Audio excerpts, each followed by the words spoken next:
nta identification nimwe yari afise kuko abari bahari bifuza kumenya uyo muntu kugira ngo babikire nabi wabo.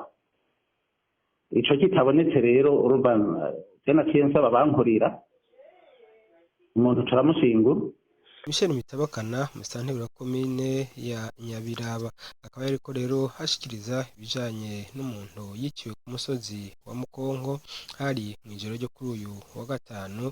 Bikaba bivuga rero ko ngo yari umwe mu basuma bari baje kwiba, kandi bikavuga ko kuri uyu musozi ngo bamaze iminsi bahiba cyane. Reka rero tubanze twumvirize Nzeyimana Juvenal umukuru w'umutumba wa Mukongo aho ashikiriza ibijanye n'ubusuma bumaze iminsi bukorerwa kuri uyu musozi.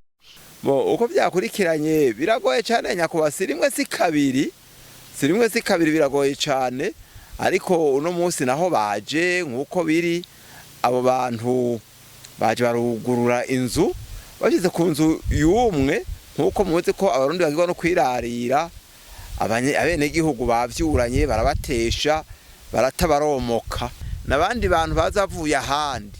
Rego nabavuga ati nta mwangu buri sato bidahizwe mu Mukongo ntitwavyicura cane, n'abantu baza bazananye ahandi ugurura amabotike. Ariko rero burya ngo zije mukige zirariye impanda amabotike gusa no mu mirima bariba, mugabo uko kose nk'abanyamukonko turi ngaho gusa tugerageza kwiga ingene tuzogerageza gucungera umutekano kugira ngo bize bigende neza.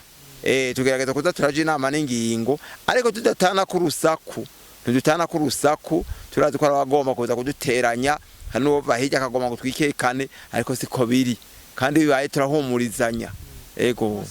Yo byari bikomeye cyane nyakubaho, byari bikomeye. Uno munsi berekanye ibintu bidasanzwe, abakenyezi n'abana bavyutse, byari ibintu bihambaye cyane.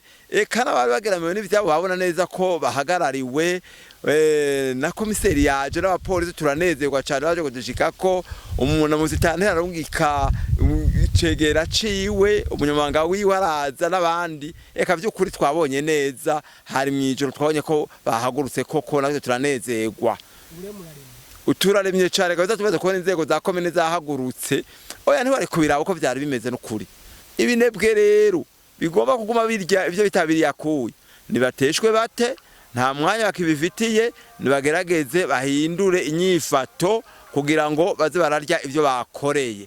N'uwo yarakiri mu bunebwe nagerageze kubona ko urugo rwiwe ruzokorerwa n'amaboko yiwe, kugira ngo arabe nawe ingene yovyibusha abana biwe vyoba vyiza. Umusitanteri wa komine Nyabiraba ibi aravyemeza, mbere agashikiriza ko bama bahimiriza ugwaruka kwijukira ibikorwa, aho mbere ngo baja kubaraba naho bari kumarigara bakabakuraho kugira ngo babajane kurangura imirimo. Reka dusubire tumwumvirize. Maze iminsi hibwa gose ku rwego rwo hejuru, umuntu agasigaye yugaranye moto ahantu kandi harara abantu ntibamenye ingene yagiye. Bijya muntu yapfuye, uri mu nzu yavugije induru, bashobora tukagutabara, ariruka, sinzi ko yari ahamenyereye, umugabo yiruka atazi yaje.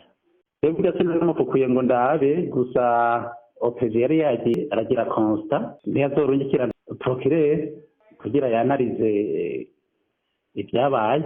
Bino ubusuma bwobwo mbona bwabaye ndanse. Aha naha mu Nyabiraba kuri centre baraza bakagasanga butike bogeje byose bikoreye batwaye. Iyo turika turazunguruka, turafata akanya tukazunguruka tukaraba aho bakunda guteramira, ari naho duca tubatora tukabaha ibikorwa tukabamenyereza gukora, tukabatwara ku bikorwa rusange ati cyo mukora ibikorwa rusange, kurabona ko mwicaye atacu muri ko mukora.